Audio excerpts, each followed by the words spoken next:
Oh, thank you. Thank you all so much.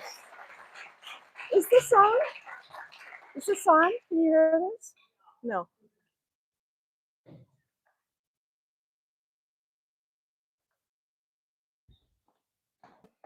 1 minute while we do all of that, but it's lovely to see your beautiful faces.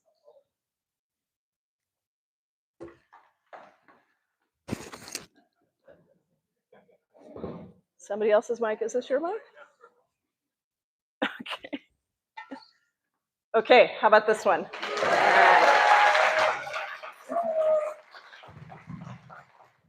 Okay, good evening, everybody. It's really great to be here, and as you know, this is my part of town, West Seattle, in the house.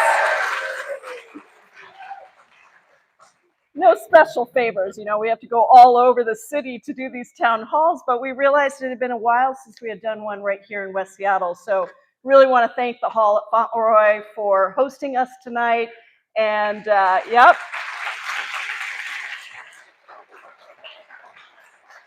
And thank you all for being here. Let me just ask, as I always do, how many of you have never been to one of my town halls before? Oh, wow, all right, fantastic, amazing. Let's give a big round of applause for people who showed up tonight, never been. I really appreciate it. I also wanted to ask a couple of other questions. If you are one of the 750,000 federal workers that has been furloughed, or if you are fearing that you might be furloughed, or if you're one of the 200,000 that was fired already in the 9 months before the shutdown, will you please stand and let us give you some love? All right.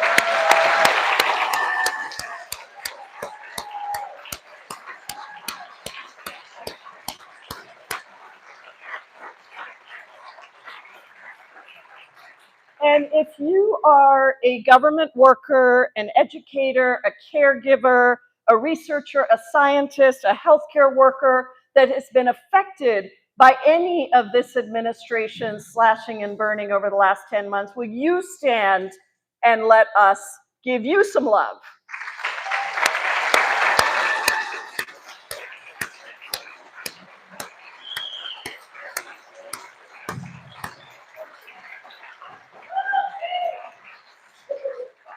If you are an immigrant, have or work with an immigrant family member, a loved one, a colleague who has been affected by this administration's horrific anti-immigrant policies, will you stand and let us give you some love?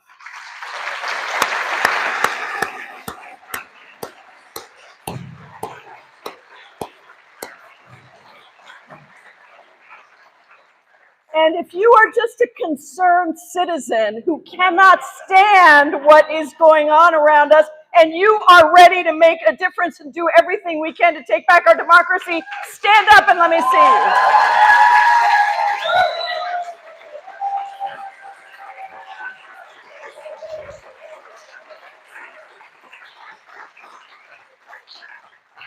Well, I really want to thank you all for hanging out with us while we switch microphones. I really want to thank, oh, wow, okay. I really want to thank you all for, this is very loud, Marielle. Okay, great. No, that's good. I think.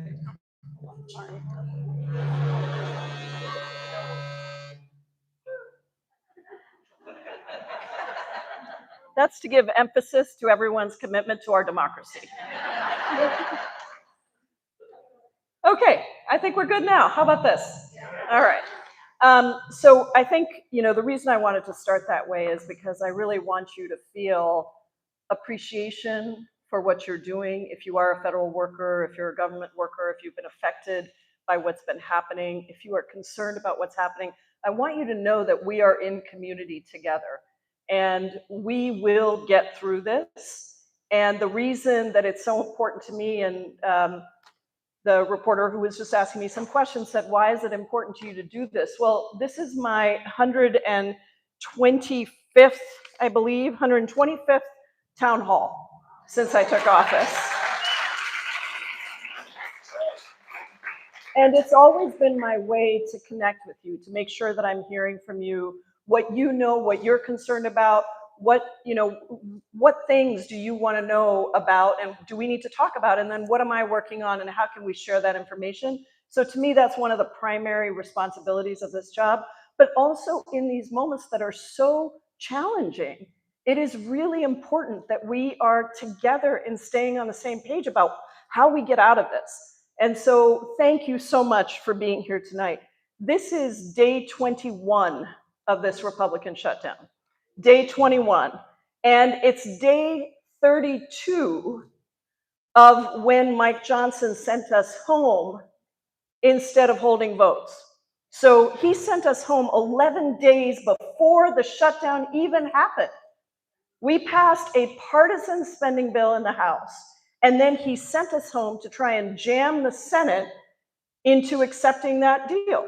And guess what? Democrats united in the House to vote against it because we said, you're not going to get our votes until you cancel the cuts, until you extend the healthcare premiums and the healthcare subsidies and lower healthcare costs for people.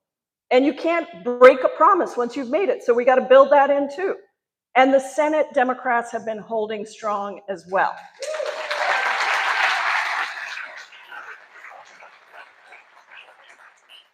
Now, the thing I want you to know is that, remember the big bad betrayal bill? That's what I call their bill, that they passed in early July.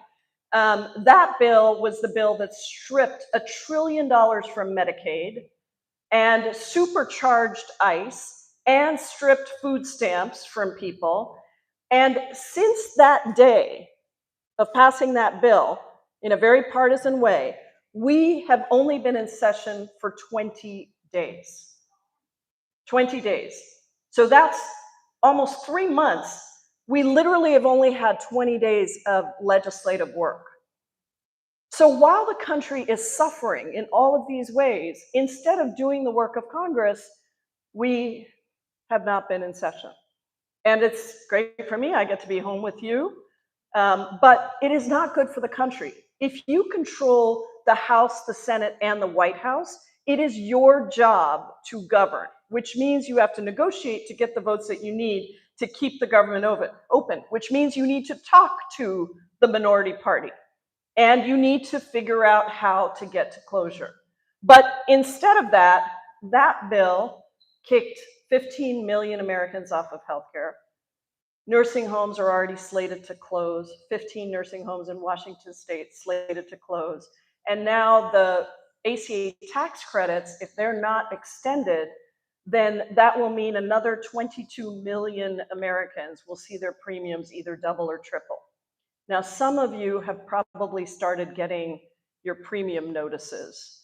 Those are just starting to go out in Washington state. Probably most of you will get it over the next 2 weeks. And these premium notices are set based on what happens with these subsidies. And I think all of you know that I believe our healthcare system is broken in this country. That's why I have the Medicare for All bill, because I don't think anybody should be worrying about healthcare. But until we can get to that, we are piecing together bits and pieces of ways that people can afford healthcare in this country. And these tax credits are an important part of that. If those tax credits don't get extended, then a couple making $53,000 a year would see their premiums double. A 50-year-old couple making $95,000 would see a $17,000 increase in their health insurance costs. And the thing that I find really remarkable about this is 80% of the people who have those Affordable Care Act tax credits live in states that Donald Trump won. So the number 1 and number 2 states are Florida and Texas. And Louisiana, the state that Mike Johnson, our Speaker of the House, is from, the Speaker of the House, not our Speaker of the House, the Speaker of the House is from, 60% of the births in the state of Louisiana are funded through Medicaid. So that big bad betrayal bill that stripped Medicaid will affect their constituents. And it's very difficult to understand how these Republicans can continue to vote for things that are deeply going to harm their constituents. But that is what they're continuing to do, with the exception of Marjorie Taylor Greene, who now says that she signed the Epstein discharge petition. Now she's saying that the Republicans are responsible for the shutdown and that we have to address healthcare costs in this country. So, who knew? There are a couple of lies that are coming out that I do want to address. One is when Republicans say that we don't need to address this issue now, that we should just reopen the government and then they'll do something to fix it later. Yeah. Okay, I guess I don't, right, exactly. Now or never, right? The premium notices are going out now. This can't be delayed. It should have already been fixed. This is something that has to be fixed right now. They also say that the whole reason that we shut down the government is because Democrats want $1 trillion for healthcare for undocumented immigrants. I would love to have healthcare for undocumented immigrants. I actually think that would help all of us. But let me be very clear, that is not on the table. That was not a part. Undocumented immigrants have never been eligible for healthcare in this country. I think it's a crying shame. It would actually lower costs for everybody, but that's never been a proposal that's on the table. So that's just an out lie. And I think when people start to bring in undocumented immigrants in this way, they realize they're losing the battle around healthcare, and they're trying to bring immigrants in to blame undocumented immigrants. It's just not true. Now, another lie is they say this is a clean continuing resolution. A continuing resolution funds at the same levels that things have always been funded. Clean means there's no partisan things on it. This is not a clean continuing resolution because it continues the funding from this spring, from March, when all the Democrats in the House voted against that resolution because it slashed the funding from the previous year. So that's not a continuing resolution. That is a partisan budget. It was not the same as before. They slashed veterans, they slashed a bunch of agencies. That's why we in the House said no. Now, at that time, I think it was early in the term, there were some senators who were like, maybe we need to go along with this. That didn't go too well for them. I think most of the country felt like they should have held out and used their votes to make sure that we didn't have those cuts in the budget. But they did go along. And then you know what happened right after? After they slashed the budgets, they took money back, even more money, through something called the rescissions process. Remember that? So they rescinded money that they had just agreed to. And they did it in a partisan way, which is the first time in history that those rescissions have been done with just one party. So this is really important to understand because this is the way that they have been negotiating, as if there is one party, and in fact, that party is controlled by one man who sits in the White House. And no longer do we have the Article 1 protections that the founders built in. Article 1 is congressional powers. So that is the power that we have of the purse. The only entity in government that has power to appropriate money and authorize agencies to exist is Congress, not the president, which means he can't cut all of this money. He can't just fire federal workers whenever he wants. That is illegal, and those cases are in court. But this president has said that he wants to inflict maximum pain, that's a quote, inflict maximum pain on the American people.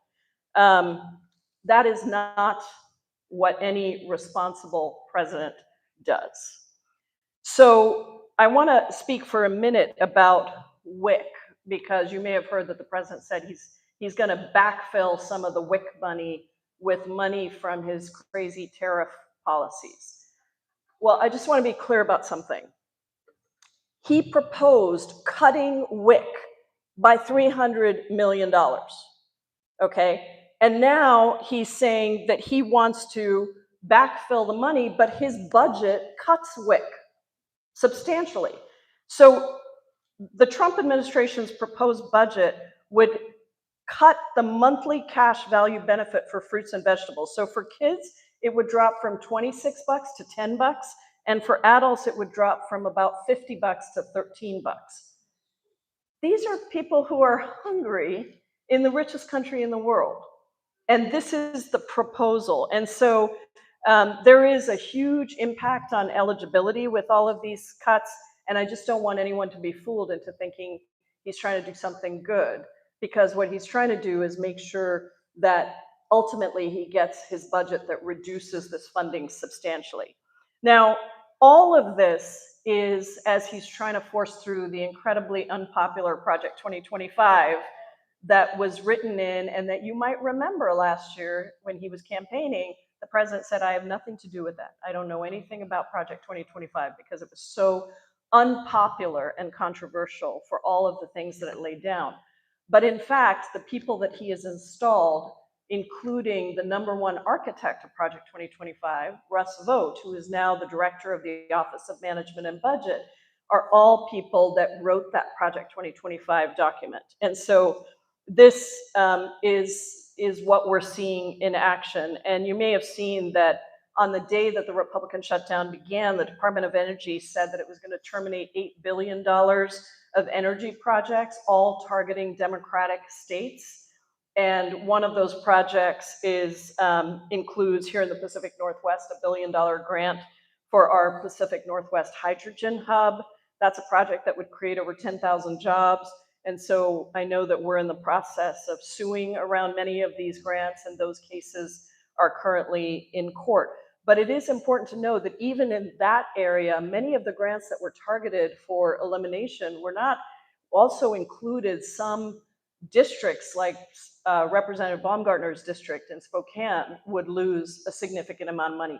So once again, we're talking about money that is being taken away from people's constituents that was legally authorized, signed into law, has nothing to do with the shutdown, not something one person can just rescind.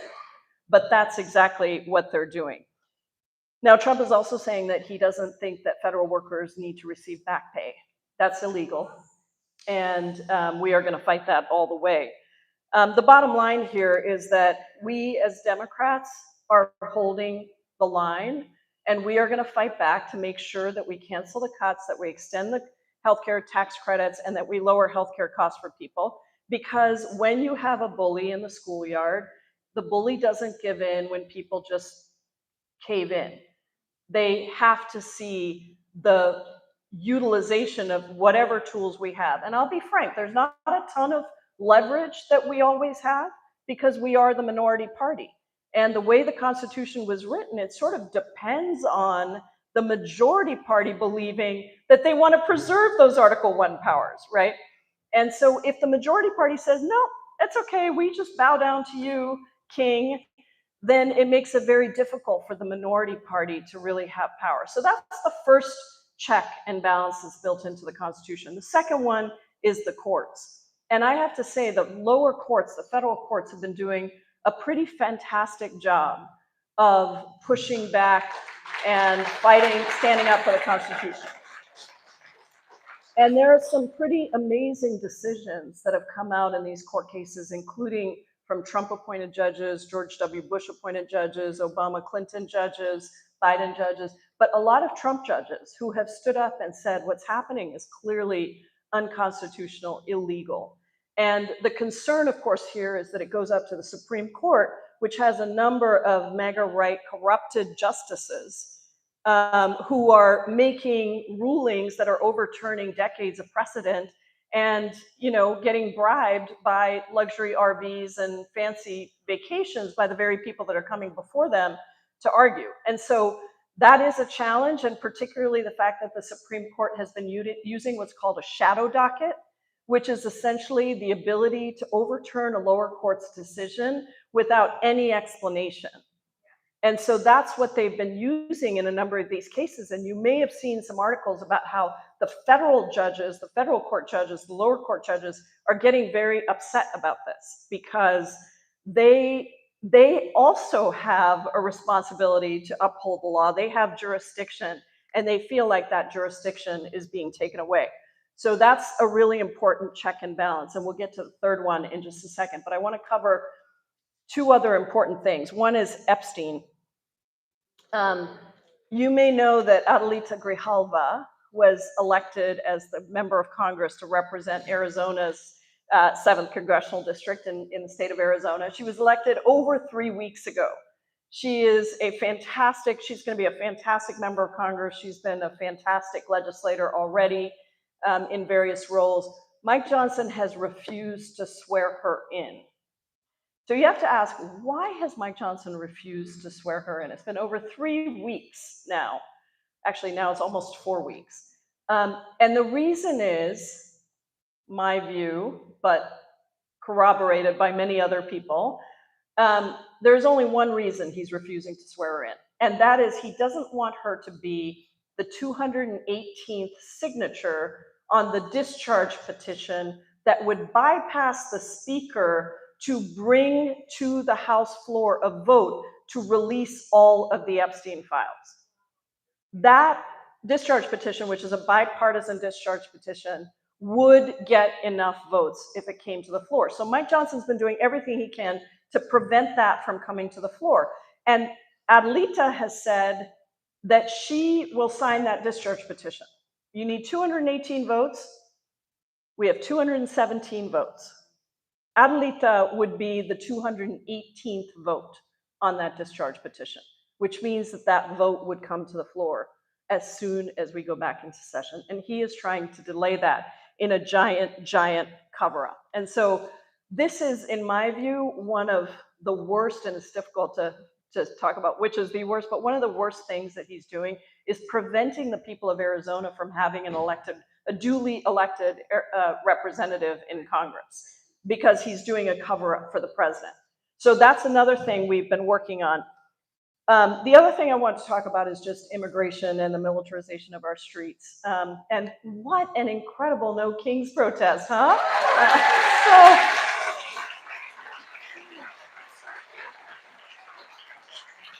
7 million people peacefully protesting in our streets against the king. Against a wannabe king, and it was just so beautiful to be up on that stage, and I assume many of you were out there. It was just so great to see you all out there and to see these events, 2,700 events across the country. I think one of the things we hear about all the time, I hear about all the time, and I spend a lot of time thinking about, is what is happening with the military and the deploying of the National Guard to US cities to use against US citizens on US soil. The Pace Comitatus Act is a nearly 150-year-old law that you might know that says that federal troops can't participate in civilian law enforcement except in extremely narrow circumstances. And this is like a long-standing American tradition that really sees military interference on civilian affairs as a threat to both democracy and personal liberty. There are numerous court cases across the country, in DC, in LA, in Illinois, and most recently in Oregon. Most of those cases have said that the president cannot deploy the National Guard in most of these cities without the consent of the governor and without any clear evidence that there is a, quote, rebellion that needs to be suppressed and needs the power and the strength of the National Guard. There was one court ruling, unfortunately, that just came down in the Ninth Circuit. That's our region here for Portland, where an appeals court did say that the National Guard could be deployed almost at the same time that a few days before, the Seventh Circuit in Illinois said the exact opposite. And that was a combination of Trump-appointed G.W. Bush, I think, and Obama. I think that's correct. But a number of judges that said that they could not deploy them in Illinois. Now they're saying they can deploy them in Oregon. And so Trump has, of course, appealed this to the Supreme Court, so we will have to wait and see what happens here. But I thought that a couple of the quotes I wanted to read to you from some of these rulings are really good. And I want them to give you some hope and some confidence that some of these federal court judges are doing a phenomenal job. Judge Immergut in Portland, Trump-appointed judge, this is a nation of constitutional law, not martial law. President's determination was simply untethered to fact. In the Seventh Circuit Court on Chicago, political opposition is not rebellion.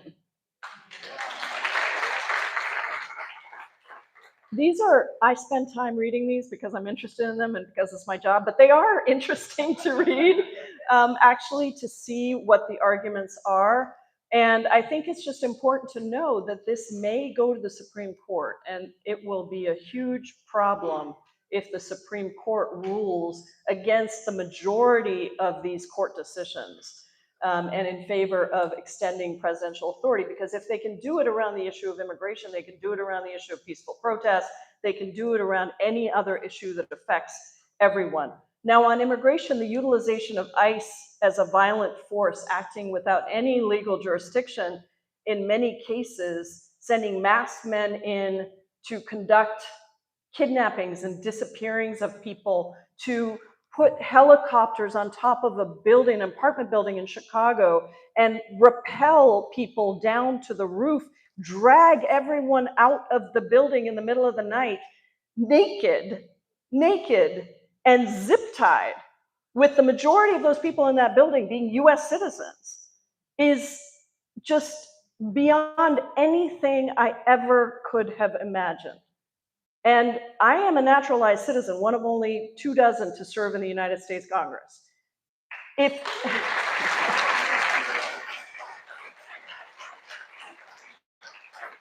anybody had ever told me that this could happen in the United States of America, this went out, I would have just said, absolutely not. That is not the country that I immigrated to at 16 years old by myself. That is not the country that we know America is supposed to be. Okay, we got some work to do on the sound here. Okay, how's that? That is not the country that we are. You do not make America great by dragging people out of a building and zip tying people, naked people, separating kids from their families, going after US citizens, going after people on valid visas, going after people who have lived in this country for 30 years. It's absolutely outrageous. And so I want you to know that 71% of the immigrants who have been detained have 0 criminal convictions. 0. Being undocumented in the United States is not a crime. The immigration system is a civil system. And the Big Bad Betrayal Bill put more money into immigrant incarceration, which goes to private for-profit prison companies, than we even spend on the Bureau of Prisons. So this is the new profit-making scheme in the country, is to incarcerate our immigrants. So I'm doing a number of things. I'm the top Democrat on the Immigration Subcommittee. If we take back the House, I'll be the chair of the Immigration Subcommittee. And so since Republicans are refusing to hold hearings on what is actually happening and hold the administration accountable, I am doing shadow hearings. So the shadow hearing series is called Kidnapped and Disappeared. You can check them out on our YouTube channel. We live stream all of them. And then I'm also doing field hearings, and we're actually doing a field hearing in Chicago later this week. So I'm leaving for Chicago in a couple of days. We will be doing roundtables with impacted people, and then a public hearing with about 19 to 20 members of Congress in Chicago that are coming in and flying in from all over the country. And the purpose here is to educate the public about what is happening so that they can't do this in silence, and then to make sure that the public's understanding of this continues to increase And the resistance to this continues because remember, in the first Trump administration, when they separated kids from their families, they actually had to withdraw that policy. It was one of the very few times when the first Trump administration had to backtrack on a policy because there was so much public resistance and outrage. So that is happening right now. We are working with attorneys on amicus briefs. We're getting everything prepared. But most importantly, we are helping to build that resistance movement. And I don't know how many of you have done my resistance lab trainings. Yes? All right, awesome. If you haven't, go to resistancelab.us to sign up. And we just did one on immigration justice on Sunday. We had 1,000 people from 44 states participate. And it was really, yeah. And we'll do that again. It is working. And one of the ways we know that is public polling. Trump's approval is tanking. Gallup, most recent poll, 56% disapprove, 40% approve. That's down from a high of 47% approval in January of 2025. 54% believe the economy is on the wrong track. On immigration, the number of Americans wanting immigration to be curtailed has dropped by 55% in 2024 to 30% today. So this is a really good sign. It means Americans are being reminded that we are a nation of immigrants and that immigrants from all generations have contributed so much to us and that America is uniquely tied to our immigrant identity. So there's a lot more work to do, but I think I wanted to give you some notion of why the third and most important check and balance that the founders built in was you. We, the people. Because when, yeah, absolutely. Because when the first check of Congress fails because the majority party refuses to stand up for their authority, when the second check of the courts fails or is teetering because of a corrupt Supreme Court, the only remaining check is the people. And we have to do everything, and I'm doing everything in my power in this position to make sure people understand your voice is so important. And what you do matters. And when 7 million people come out in the biggest protest in American history, the job is not finished, it is just beginning. It is just beginning.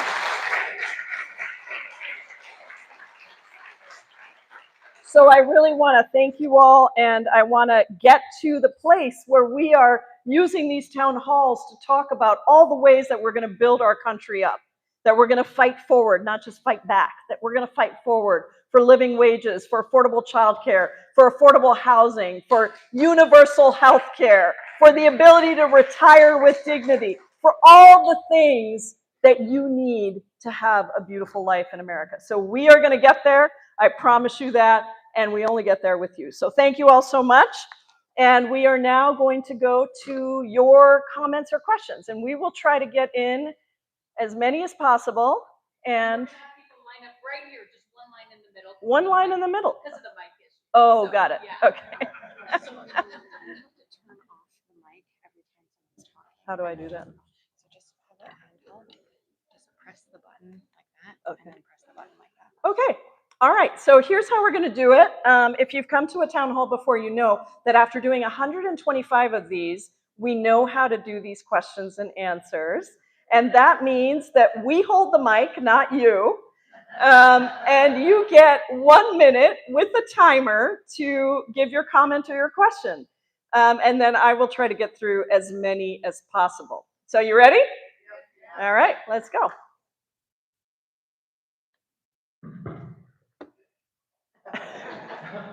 Hi, my name is Preston Komodibong. I work for the Environmental Protection Agency. Yay! I'm a drinking water act inspector case officer. So since the shutdown, EPA employees were told that we were exempt. I am paraphrasing that, from furlough, but they told us just to be on the lookout for furlough emails. Days go on, weeks go on. We don't know if we're going to get furloughed. We're trying to figure out how do we work around this, scheduling, state partners. It wasn't until yesterday where it seemed to be random or maybe targeted. furloughs went out. There's those who haven't been furloughed, such as myself and my credential inspector, we're assuming that's the reason why.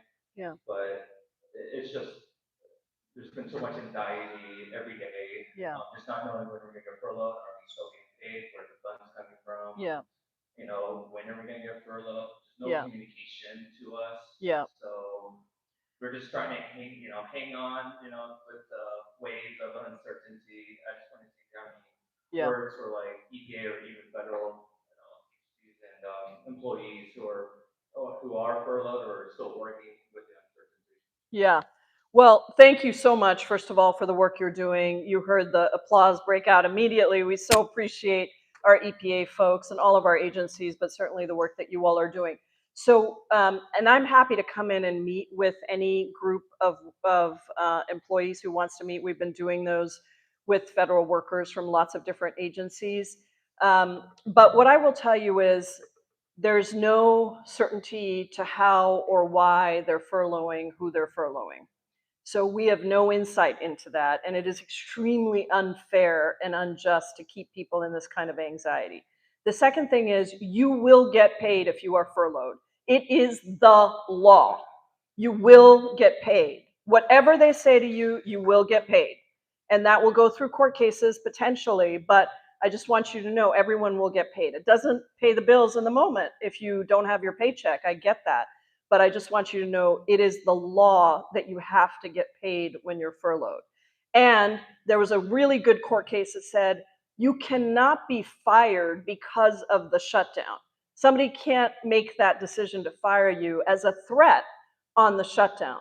So this is going to take some time to work out, but what I would say is as much as you can, just continue to do your work. Let us know what is happening. When I've had roundtables with federal workers, which we've done a couple of now, the thing that people are so angry about, in addition, of course, to the economic pain that people are going through and the anxiety, is the disrespect. The disrespect of how we're treating government servants, people who have chosen to devote their life to making your life better. And some idea that somehow these people aren't really necessary, not doing work that's necessary. And so, what I really want you to hear is we deeply value what you're doing and we will fight for you.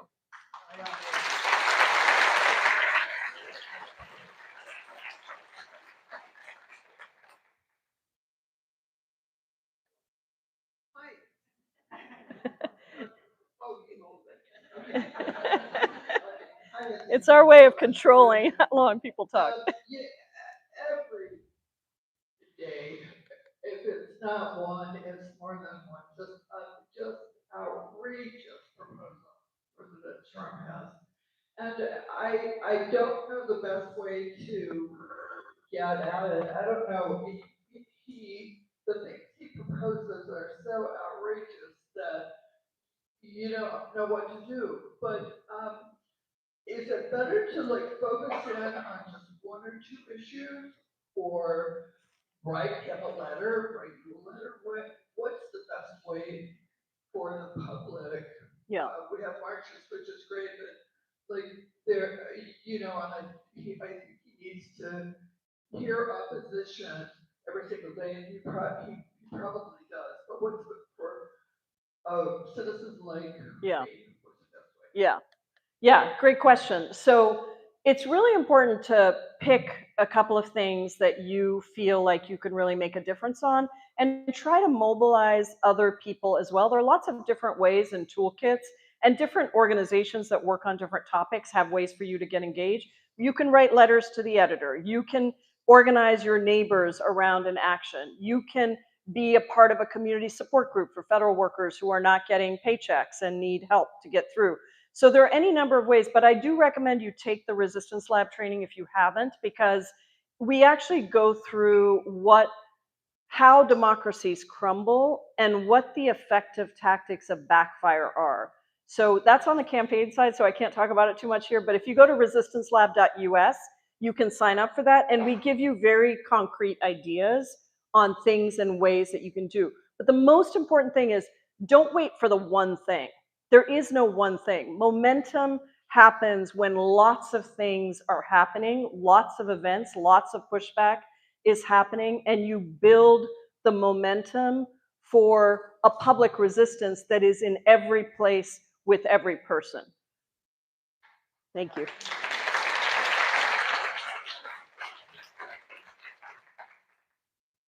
Yeah, hi. Thanks so much for being here. I guess I want to ask you for help on a specific thing, which is, Trump and Tom Homan have said Seattle's in their crosshairs. They're coming here, and they're going to come here with militarized ICE, and they're going to come here with National Guard. They're threatening with us. And it's kind of crickets in terms of Seattle and Washington electeds. They're making statements on paper or from the press conference room, but Illinois, you're going to Chicago. Illinois was very successful with a unified front of mayor, governor first, mayor, other electeds. How can you encourage Washington and Seattle officials to do something just like that? Because we need the meaning making that comes out of a statement just like that. Yeah, great. So I think we are actually, we are just as prepared. And I've been coordinating very closely with the AG, with the governor, with the mayor. Today I had a meeting of groups on the ground to really think through what our first steps are, the preparation. Some of that will involve all of you. There will be very clear directions if this does happen on what you need to do. It might be wearing a certain color all at the same time. It might be banging pots and pans. It might be going to particular locations and recording and videotaping what ICE agents are doing. But there is, what I want you to know is the coordination is actually quite robust. And we're working on making it even better. The governor in Chicago responded after Trump said he was going to go in. So what we have to do is prepare. DC prepared for 6 months through their Free DC coalition. Now we're learning the lessons from DC, from Chicago, from LA, and from Portland. So we have the benefit of knowing what worked, what we have to prepare for. But a lot of this will be, it depends. It depends on how many troops he sends. It depends on what happens in the courts. It depends on whether the deployment is blocked the way it has been in Portland and other places. And so some of this does have to unfold. I think probably if he's going to the next 2 cities might be San Francisco and Seattle. And so we're ready. That's what I want you to know. We're ready, and stay connected so that you know what to do.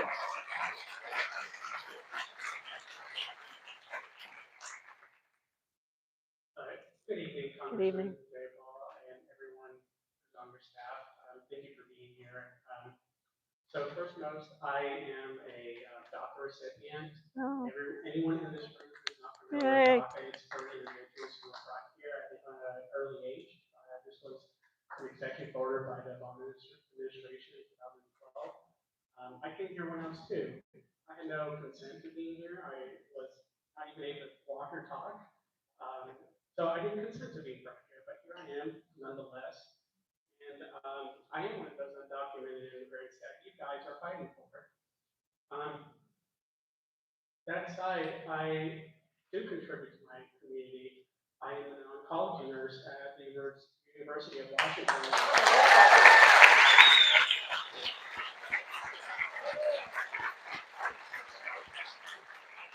I was one of the first nurses on my unit who volunteered to work with COVID patients when we didn't know what was going to happen.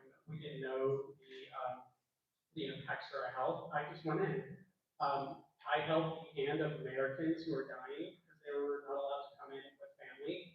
So I contribute an immensely amount to this community. So my question to you, Representative, is what are you doing to make the DACA protection permanent? Currently, it's under threat by the conservative judge in Texas against it. Yeah. And that program might be rescinded. My worry is I'm going to be removed unfairly. I am here through no account of anyone, and I'm doing everything that I can to my best behavior. But that concern and that fear is always something that's going going to be brewing in my head, and I try not to overthink about it. What's your name? My name is Ricardo Zepeda. Ricardo. Can we just acknowledge how blessed we are to have Ricardo in our community?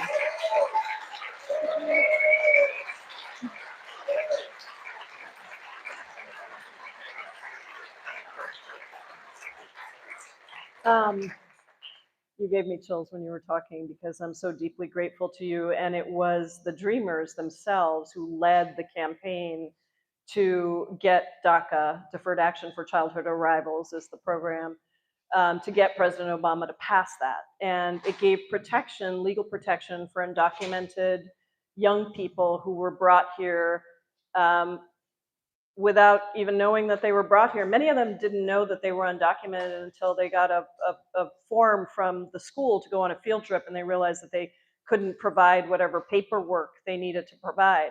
And the undocumented and unafraid movement led the push to get DACA passed. I was on the outside at the time. I had founded and led for 12 years One America, which is the largest immigrant advocacy organization in the state, one of the largest in the country, and we fought for that protection. Now, what Ricardo is saying is that this law was passed through an executive action that President Obama passed. And the Republicans have been trying to get rid of it over and over and over again, and it filed court challenges, and it now rests with a judge in Texas, with a court in Texas, and it's entirely possible that that gets overturned. The only way to provide protection to Ricardo and to all of the undocumented immigrants across the country that desperately need a humane immigration system that actually works for people is for Congress to pass laws. And the last time we even got close was in 2013, when there was I was on the outside at the time pushing for this. There was a bipartisan bill to reform the immigration system. It would have provided permanent protections for undocumented dreamers, as well as for the 11 million, as well as legal pathways for people who wanted to come here and study, as I did on a student visa, people who wanted to come here and work, family members. If you're a US citizen, you fall in love with an undocumented immigrant, it is extremely difficult to marry that person and live with the person you love. There is no line to get in. When people say, go get in line, there is no line because we have not redone the immigration system in 30 years. We haven't reformed it and modernized it in 30 years. So that is really what we need to do. And we have the bills. That bill passed the Senate in 2013 with 68 bipartisan votes. Lindsey Graham was one of our champions. It's hard to imagine this. 68 bipartisan votes. It came to the House. John Boehner was the Speaker of the House at the time, and he refused to bring it up for a vote because he knew it would pass. And why did he not want it to pass? Because Republicans, unfortunately today, this has not always been the case. Sometimes it's been Democrats in the past that have been very bad on immigration, including Bill Clinton. But today it's the Republican Party that does not want to settle the issue of immigration because it is much more valuable to have immigrants out there to blame for everything, including the $7 trillion in tax breaks that are going to billionaires. And so this is the crux of the problem on Dreamers in particular. So we are trying to move federal legislation, but it requires stiffening the spines of Democrats to stand up and fight for immigrants, and then turning Republicans back to be with us and not allow them to blame immigrants for everything.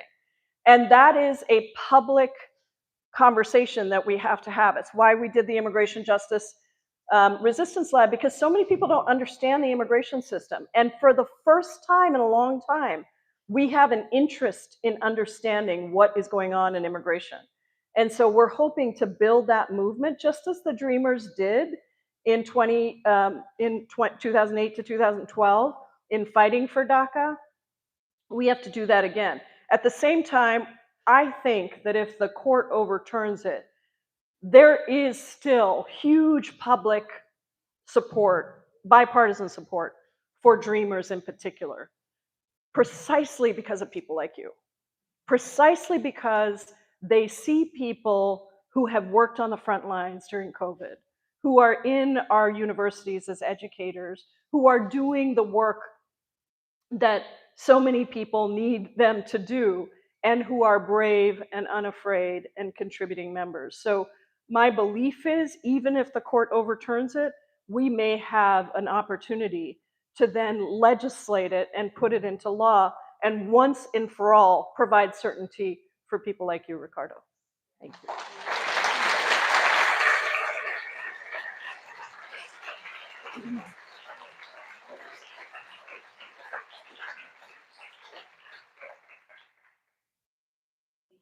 Here, Representative Jayapal, huge fan of yours. Thank you. My name is Cindy Sugerman. I'm a resident and a small business owner here in West Seattle. I've been a mental health counselor for nearly 20 years. Oh, thank I you. remember the day after Trump was elected in 2016, having 7 clients that day, Oh. one of the hardest days of my working life. And now I'm overseeing newer clinicians. I have 8 clinicians that work for me, and I can't provide them healthcare benefits. I get subsidy on the exchange myself. I see the average salary for mental health care providers is about $60,000 a year, with master's degrees and numerous continuing education requirements year after year to be able to provide the care that we need to provide to people. We're often the ones that are pulled in when it comes to gun violence and everything else. This is a mental health problem, and I see nothing being done about the mental health care system, except for venture capitalists and tech companies coming in and infiltrating the mental health landscape. Yeah. And it scares the hell out of me. Yeah. It scares the hell out of my future and these newer clinicians I see coming up. So with the shutdown, what I'm hearing in the back of my head is privatization. Yeah. And we already have such an infiltration of privatization in healthcare and Yeah. vertical integration, specifically in Yes. healthcare.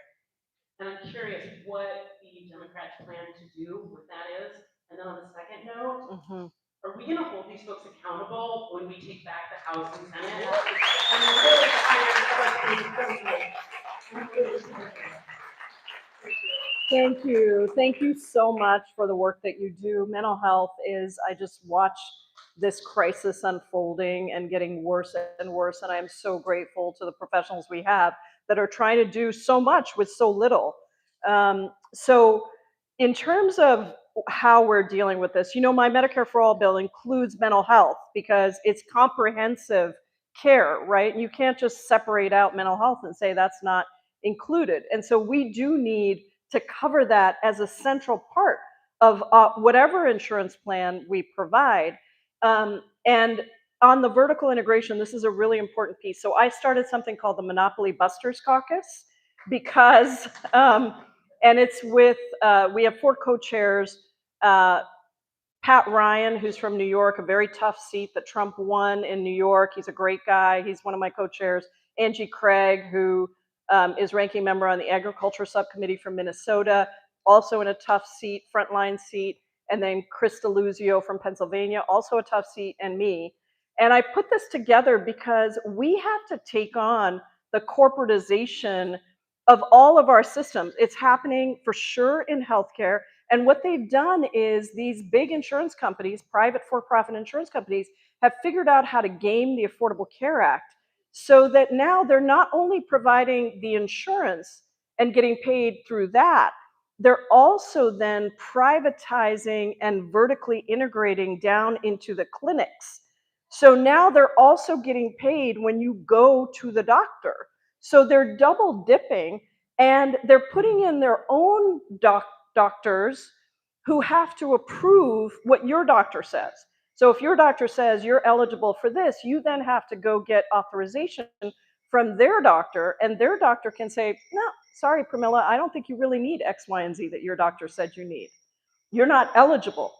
And some of the hospitals now are coming along to Medicare for All where they weren't before, because one hospital CEO told me, it's a major hospital in Boston, said they now have 1,500 people that they employ solely to fight the private insurance companies and get the money that they are owed. So we have to fight back against this corporatization, and venture capital is now coming in, taking over independent doctors' clinics. This is happening just across the board. It's happening with mental health. By the way, it's also happening on housing and childcare. And so fighting the big corporations and the big private equity money that's coming in is a critical piece. And I have been on a soapbox, as I can sometimes do, with my own caucus to say, you have to pick this up. We have to call these people out, and we have to pass legislation when we take back the House that actually cuts off all these giant corporations from profiting off of people's pain. And so the answer to your second question is, if I have anything to do with it, you better damn well believe we're going to do all of these things when we take back the House. I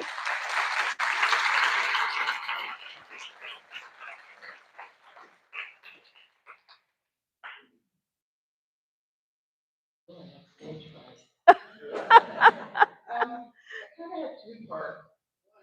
First of all, I really appreciate your leadership.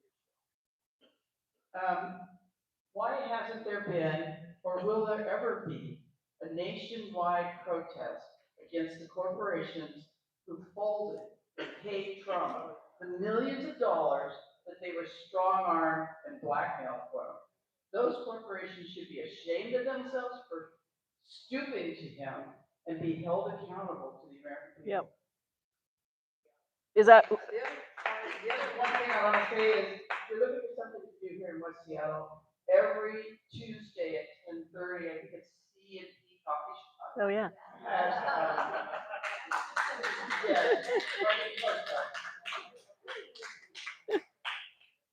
yes, Sorry, you said you had a three-part question, but I heard one. What was the other two parts? no, I had two parts, and I think they all came out. If you know anything about me, or if you heard my speech at No Kings, 100%.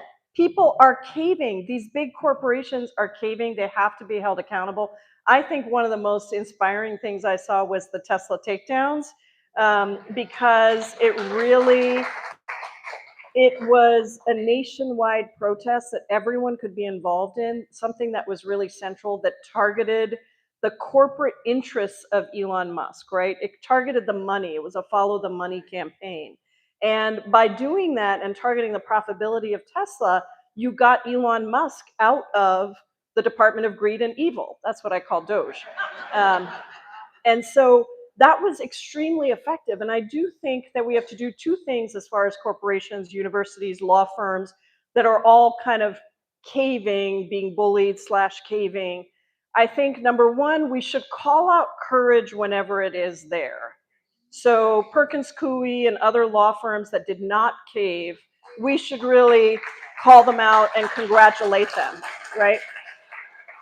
Because capitulation is contagious, unfortunately, but courage is even more contagious. If we can lift it up, people need to feel like I did something good by taking a risk and not caving in, because there are risks.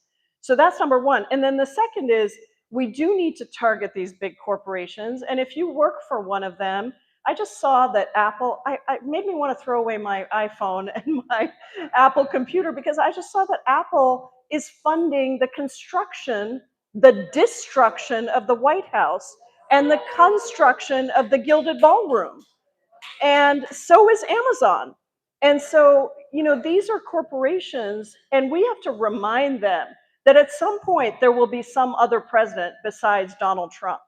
And these companies rely on us for their revenue, for their products. All of their benefit comes from consumers and workers. And we have to remind them that they are responsible and accountable to us. And so finding those examples of people that are standing up is really important, but then finding a way to do what Tesla takedowns did with some of these other big companies is really important. And many of them are headquartered right here in my own district, and I keep taking them on, because even if you all work, because 40% of my constituents that vote for me probably work for one of these big 4 tech companies, but you're not the problem. The problem is the structure that continues to treat consumers and the public as if we're not important. And so I think that's why people respond so well, because everybody wants these companies to do good things. That's why you work for them, because you believe they can do good things and they have good things to contribute, and because you need a paycheck. And, and so it is just really important, I think, that we have a strategy around taking on some of those big corporations. Is There are in different ways, but I think we need to get better at it.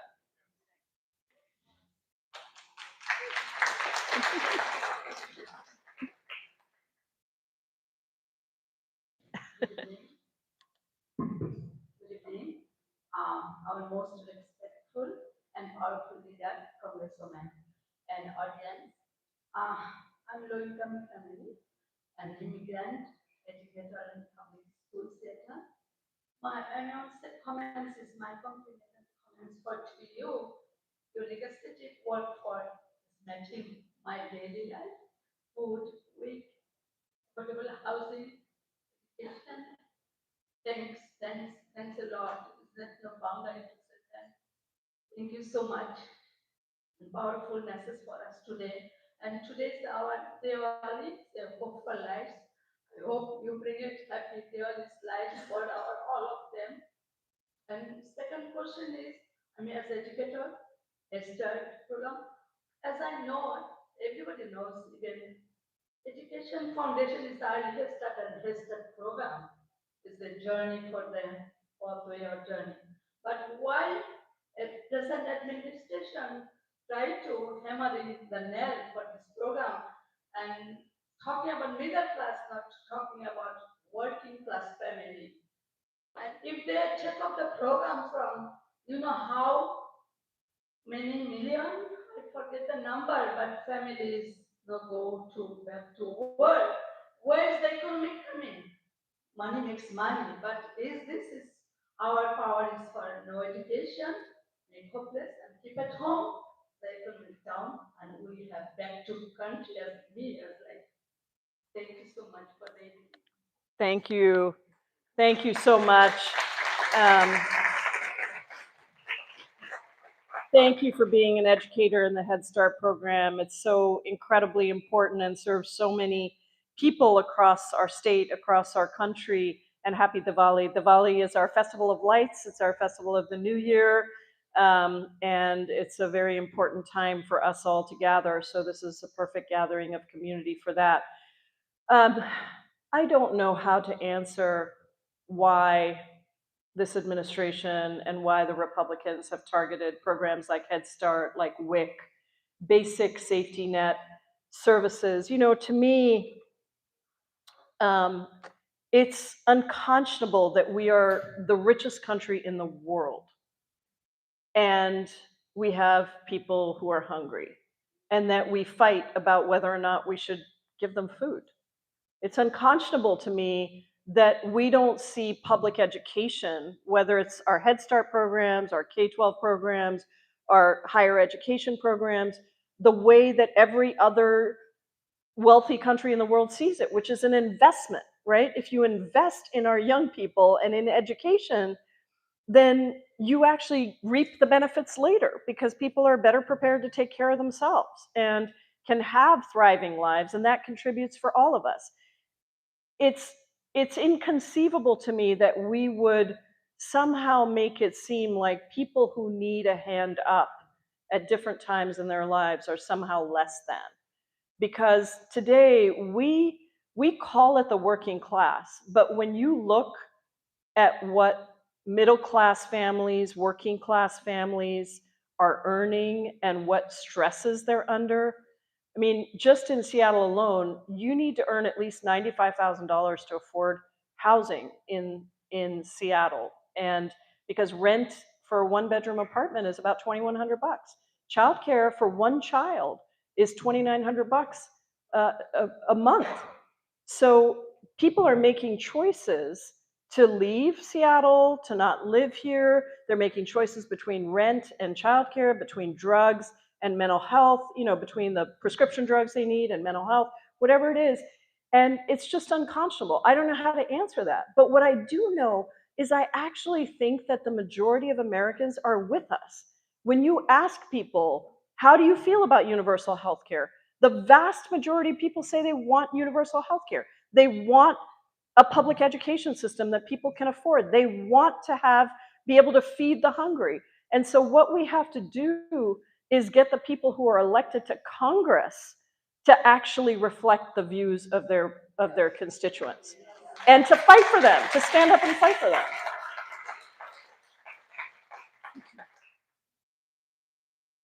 Thank you so much for your example. You're such a great neighbor. You know I can. You're just wonderful. Thank you for the gift of your time.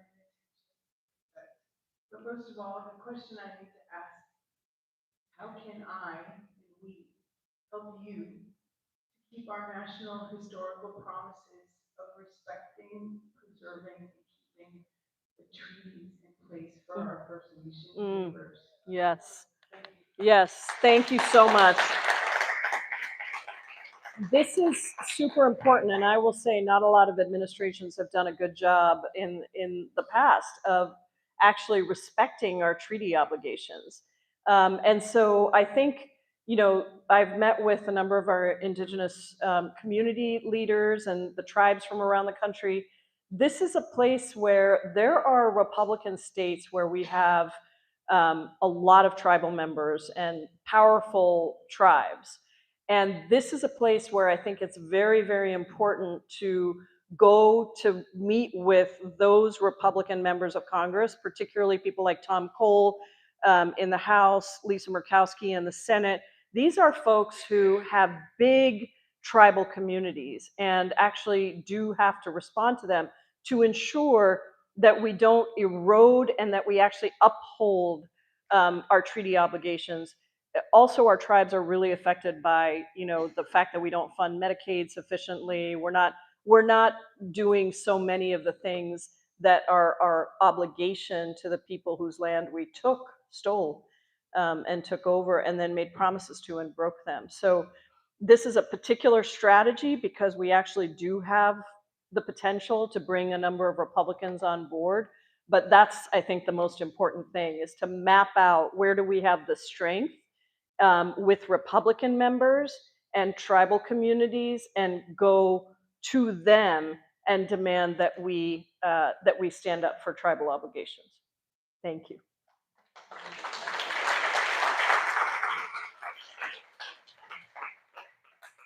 Hello, hi, thank you for being here, and I want to talk about renters' rights. Every year rent goes up, but what is the cap? It's 10% every year, but what if you live there 7 years? What happens then? So it's like pushing people out because they can't afford to pay the rent. Yeah. And it's just too much. I work 2 jobs. And it's really sad because I pay $1,900 a month in rent. Yeah. And it just keeps going up. They charge you for everything. They charge you $3 to pay them to use the amenities, so everything just keeps going up and up. Yeah. So where's the cap on Yeah. for renters? Yeah, thank you so much. I'll answer this from 2 levels. One is at the federal level, what we need to do is build more housing. We really need to build more housing. And we have not invested in housing at the federal level in a long time. We haven't invested in upgrading federal housing, but we also haven't invested in new housing. In Build Back Better, we put this in, the Black Caucus and the Progressive Caucus, $1.5 trillion investment in building more housing across the country. And that's still not as much as we want, but it would have been the largest investment ever in housing. So one thing we're working on is just getting more federal dollars into building housing. In terms of rent, that is a city issue, and I think that there have been really strong proposals, just like we see in New York City with our mayoral candidate there, to freeze the rent. And we've done that during COVID. We prevented eviction, we froze the rent, we were able to make sure that we were trying to work with cities and jurisdictions across the country to not have people evicted. But the rent itself does have to be controlled at the local level. One thing that we have been able to do is sue the private equity companies and the tech companies that came in and created algorithms like RealPage that drove up the rent. Why is the rent going up so much here? It's ridiculous. Well, part of what we found out is, and the DOJ filed a lawsuit against RealPage for this at the federal level, and we did a ton of work on this with the DOJ and with the FTC, because they were putting out, using an algorithm to come up with a price, and then landlords were just buying into that price, but the algorithm was off. So a landlord, especially if you're a private equity landlord and you own a ton of apartments, if you raise the rent on half of those apartments high enough, you don't even have to rent out all of the apartments that you have. So half of those apartments were sitting empty at a time when we have a housing crisis. So there are a number of pieces to this, but the pure rent piece in terms of freezing rents and things like that is a city council issue. But there are pieces that we work on at the federal level and then also that the state can work on. Yeah, thank you.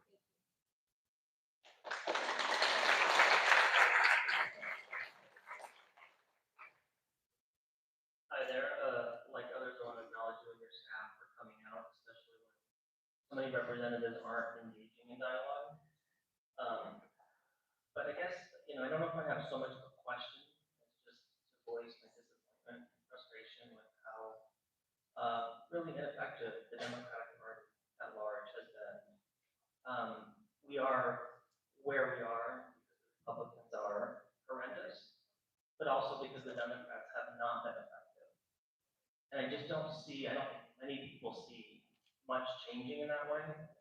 And, the record numbers of people that are coming out to protest is not in support of our Democratic politicians, it's just outrage of what's happening. And the healthcare provider said, what's going to happen? How are we going to fight if the Democrats take the House back? And I just don't think we can have much confidence that there will be an effective fight from the party at large. Yeah, thank you.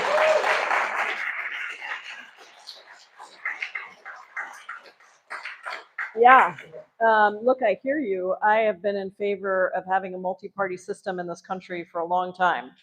I'm in favor of term limits for people because I don't think we should have people staying in office for 30, 35, 40 years. And unfortunately,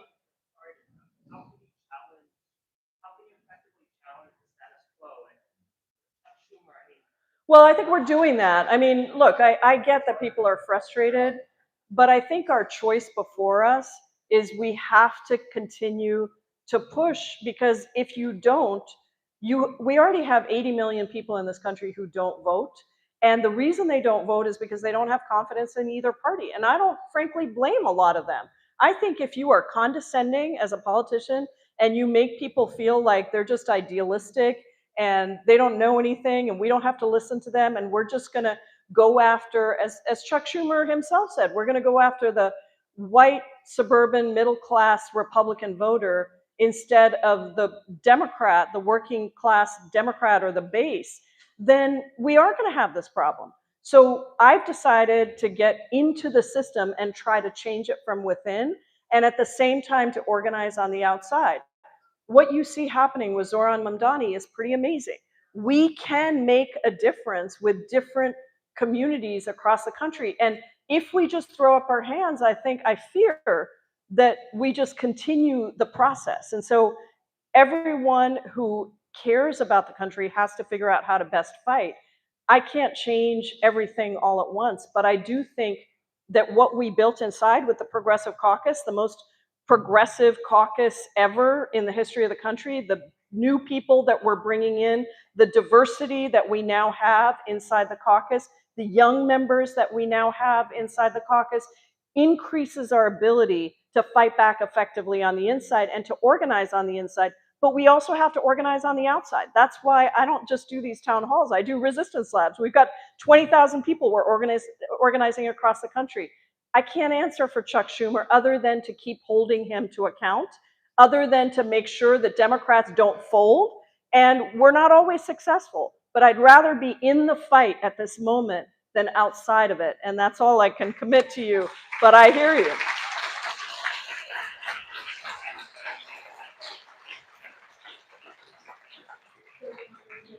It's that.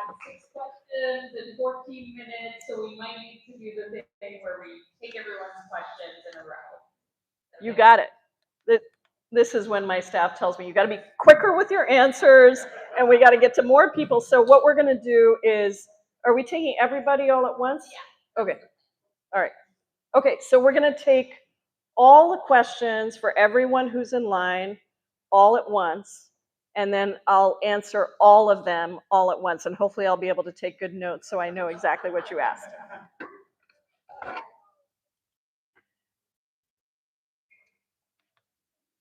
Hi, thank you again for being here. My name is Jane Ashton, and I want to bring my our colleague here who mentioned at the start, but we all know on October 10th that thousands of federal employees lost their jobs or fired. 466 of those were the U.S. Department of Education, and within that, our Office of Special Education is gone. Our Office of Elementary and Secondary Education is gone. Those are the folks that administer programs for students experiencing homelessness, children and youth experiencing homelessness in our public schools, students in foster care, and early childhood education. Without those staff, there's one staff person left. Wow. And a policy fellow who's employed by a different federal advocacy organization. We cannot administer those programs without those federal employees there. So what happens to our students experiencing homelessness, our students in foster care, and our early childhood education students who are entitled to programs that are written into federal statute? Thank you.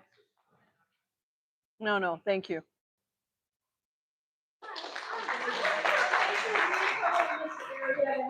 Groceries, and looking at groceries all around, I know the prices of food are going up. A lot of that has to do with water, especially in Oregon, with the dams coming down and some of the agricultural areas there not being able to rely on water that they were used to.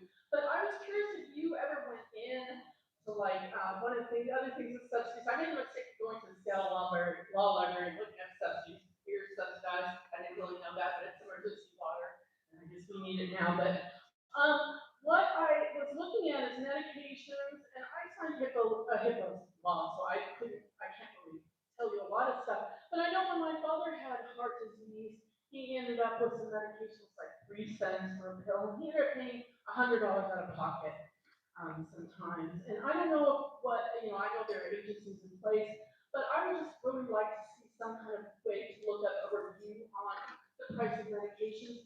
The primary ones that are sold from when I worked was diabetic medications and heart disease medications, and they are marked up so high, it's just it's ridiculous.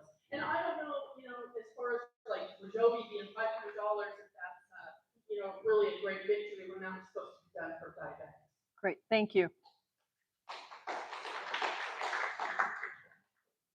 Just wanted to echo everyone's thanks for being here.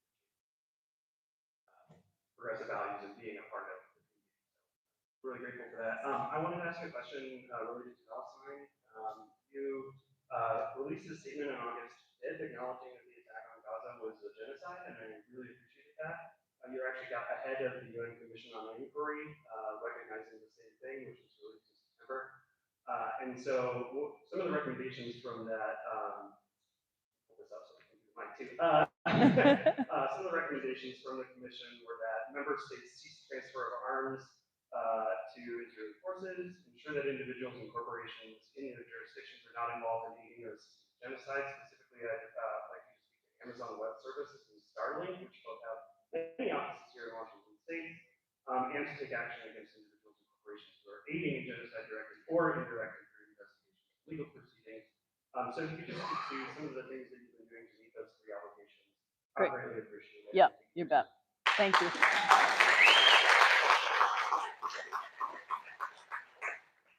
I just want to thank you so much for coming out and all the lab assistance programs you did, and I did the 3 of them. Oh, great. I have a couple of reasons. One of them is Prop 50 that Gavin Newsom is doing. I'm really worried that there's going to be, gerrymandering all over the country, and that we will not have a voice. We won't have an honest vote, and that will keep us in this cycle. That's a big concern. I wonder what Washington State is doing about that, or other states. And then on a very personal level, I got my Social Security check, which was down 10%. And I wonder if that's now happening. It's something you should expect, or what's up with that? Thanks. Thank you.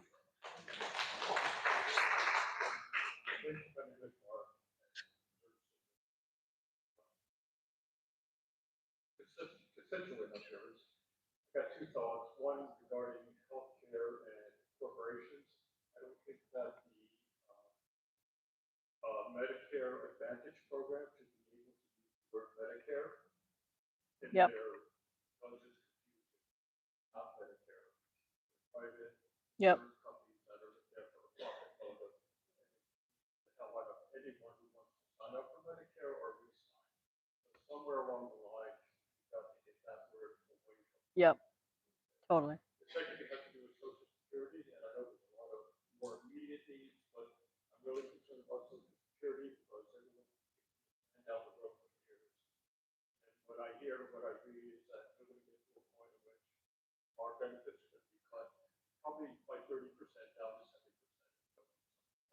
Yeah. And so what this Congress has done, what we've done is we raised ages for eligibility, so now you have to work till 70. We keep penalizing the Yeah. people who are coming behind us. Yep. We shouldn't be doing that. Simple solution, we gotta raise the cap. Yep.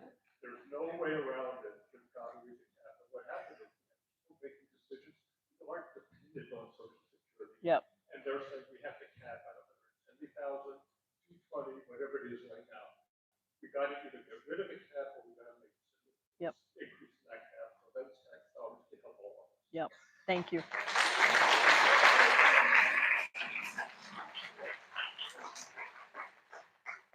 Hi, Jordan Crowley here with the Democrats. In our organizing work, the question we're often asked is what are Democrats doing? And like you, I chose to get into the system to affect change, but we need that change now. We've continued to communicate the work that progressive champions like you are doing, but I think that the question of what we're doing is deeper than that. It relates, I think, more to what you've said about Article 1 and the checks and balances. The Democratic Party is not monolithic, but you and your colleagues have held a line on the shutdown, which is great, but it's defense. And we need you on offense. And many don't see our party as a beacon of hope we would like to. How can organizations like ours be effective partners looking forward to midterms, to deepen the blue of Washington State, flip Congress, and stop driving this country like a gear stuck in reverse? Great. Thank you.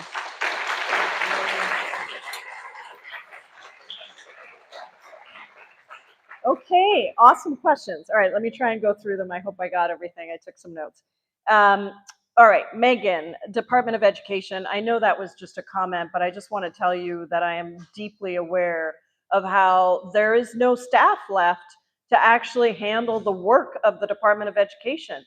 And this is a civil rights obligation. That's why the Department of Education was set up. And so the fact that we're not able to disperse these grants and we won't be able to do that work is part of the destruction that Trump is trying to effectuate, because they would like people to not be educated, frankly. That's what I fundamentally believe. And so we are trying to do everything we can with the year-round appropriations budgets. We will restore that funding. That's a big part of what we're trying to push for. Grocery, food prices and drug prices. So on food prices, this is an issue that we're tackling with the Monopoly Busters Caucus also, and I'm hoping to do a field hearing here in Seattle on food deserts and how these grocery stores, I led the amicus brief of members of Congress fighting back against the merger of the two big grocery chains, which affected Washington State.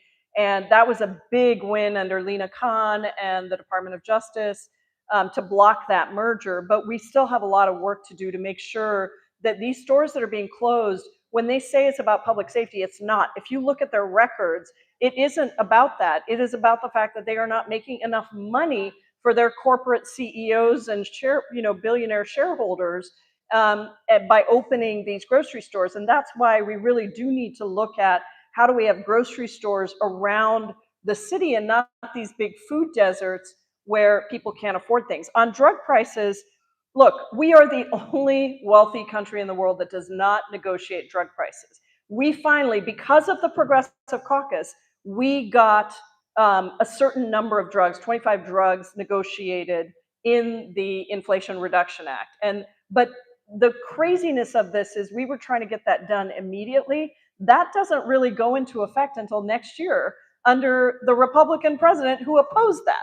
It drives me crazy, but you do have some caps now, out-of-pocket cost caps and things like that, that we were able to get through on the Inflation Reduction Act. But why do we invest all this government money into the research and development of drugs that then get sold at these prices that are completely outrageous? You can go across the border to Canada and get a cheaper price on most of these drugs than in the United States, because in the United States, these drug companies are making bazillions off of these drugs that they pay dollars for, cents for, and that actually in many cases your taxpayer dollars went into investing. So negotiating drug prices is a huge, huge, huge issue.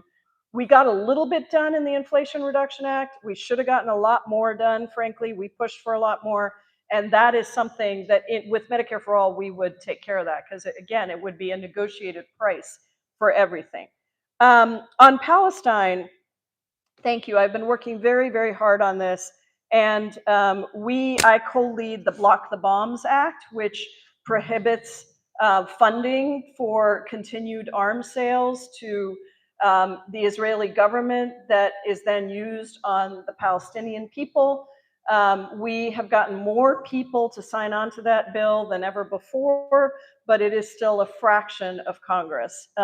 We have also been doing a lot of work to condition, at a minimum, condition aid and just follow our own Leahy laws, our own humanitarian laws around not sending US taxpayer-funded arms to a government that does not respect humanitarian law.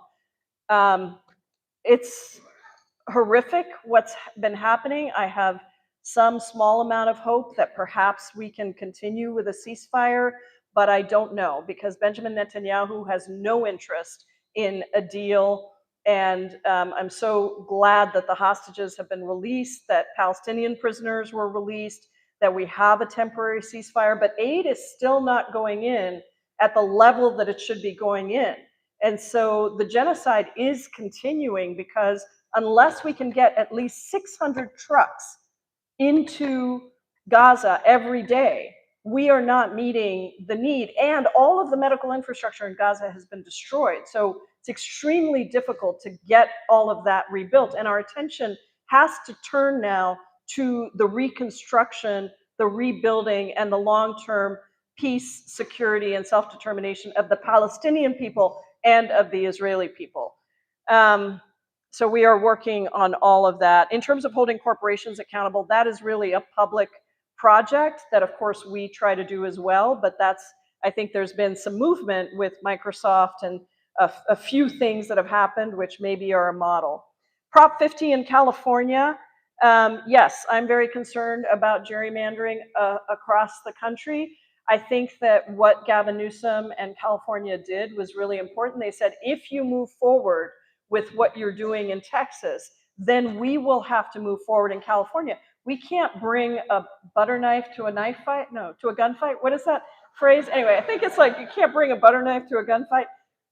Very violent. I'm a nonviolent person, but I think we have to understand that we got to play on a level playing field. And if they are pulling out all the stops, then we have to do that until we can take back control and then go back to a non-gerrymandered situation. But I am very worried not only about what they're doing in all these states, but also the Supreme Court's decision in this Louisiana case is going to be horrific result if they allow for the Voting Rights Act and Section 2 to be destroyed, which some of their comments made it sound like they were going to do. Yes, in Washington State, we are looking at this, but as you know, I've spoken to the governor about this. We have a bipartisan redistricting commission. So in Washington State, we can't just through an act of the legislature change that. It has to have a supermajority in the legislature, which we don't have. And so then it would have to go to a vote of the people. And the timing of it all doesn't work. And we don't have the majorities we need to do that. So we're not one of the states that they are looking at, like Illinois and California, a few others. Social Security check. Talk to my staff, please. My staff is amazing, by the way. Please give them a round of applause.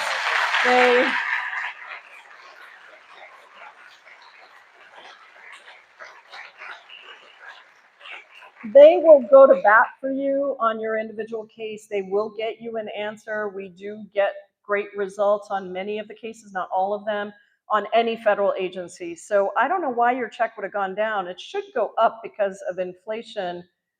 They just announced that the Social Security checks are going to have an increase. So anyway, we can look into that for you. Healthcare and corporations not using Medicare. Okay, great. So Medicare Advantage, I have been on a crusade against Medicare Advantage, as many of you know.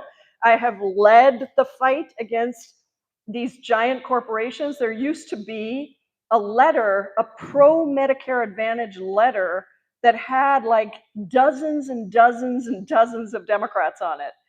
And we finally, a couple of years ago, led the anti-Medicare Advantage letter saying that Medicare Advantage is basically privatization of Medicare that includes a lot of fraud, a lot of promises that get broken.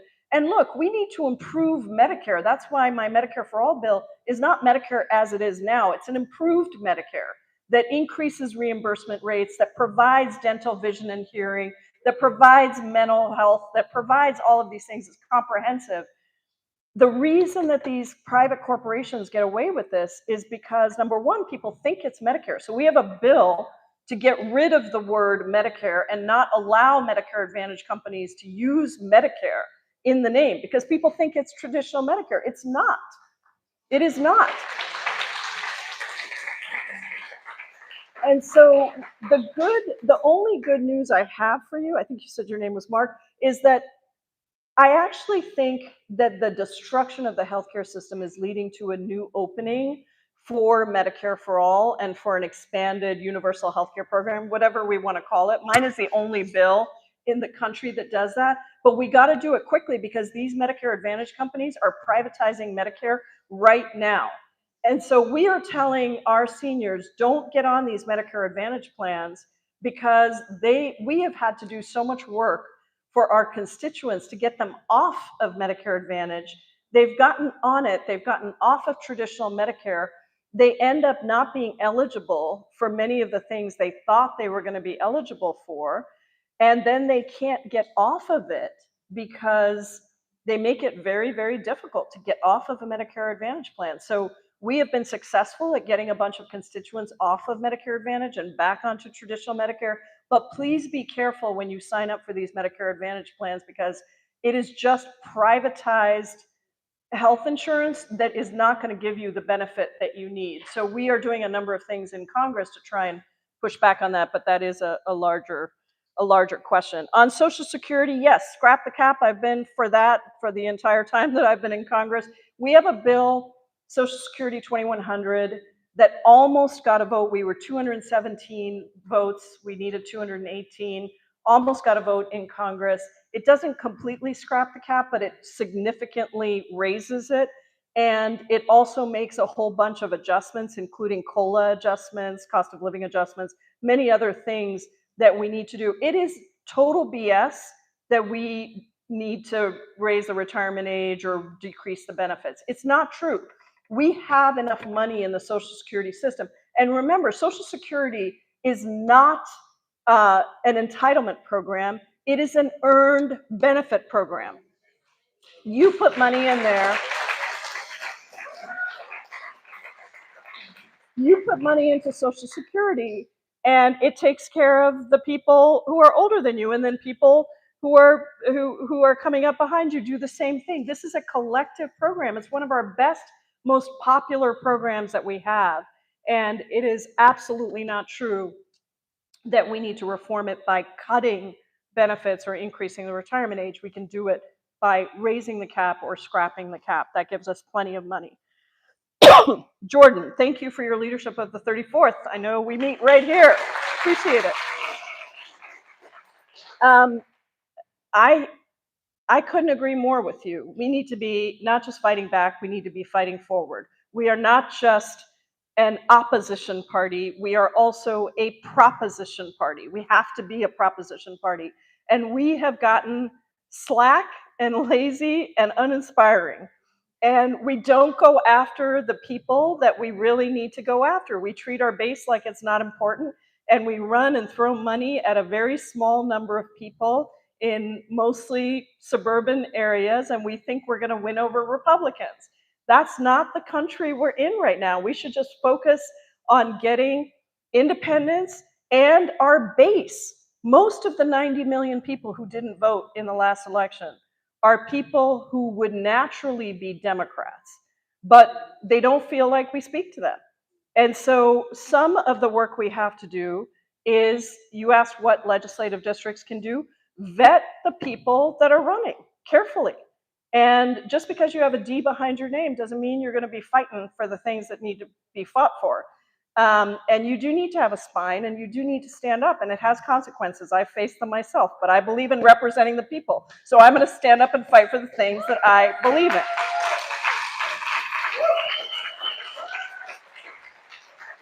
But also, when we take back the House and the Senate and the White House, we have to make structural changes. We have to pass the Voting Rights Act. We have to pass immigration reform. We have to expand the Supreme Court and have an ethics and accountability standard for the Supreme Court. And probably none of that will be possible without getting rid of the filibuster. And I'm happy to go into detail about why I think we should get rid of the filibuster, why I think they have already done it for a number of things, and why they're probably going to continue to erode it even while they say they're not getting rid of the filibuster. But remember, if they get rid of the filibuster, it's to give tax breaks to the billionaires. If we get rid of the filibuster, it's to give voting rights to people. It's to raise the minimum wage. It's to pass immigration reform. It's to make sure that we have all of the things that we deserve to have in this country. And so we have to be thinking not just about incremental change, but actually about structural reform that does not allow a wannabe king to take over power, that actually builds in the kinds of justice that we need in this country, and that ultimately upholds a kind of democracy that we really are capable of and that benefits all of us.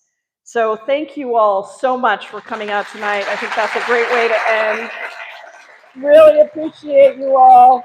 Let's keep it up. Don't give up hope. We can do this. We can win back our democracy. We need you. Thank you, everybody. Good night.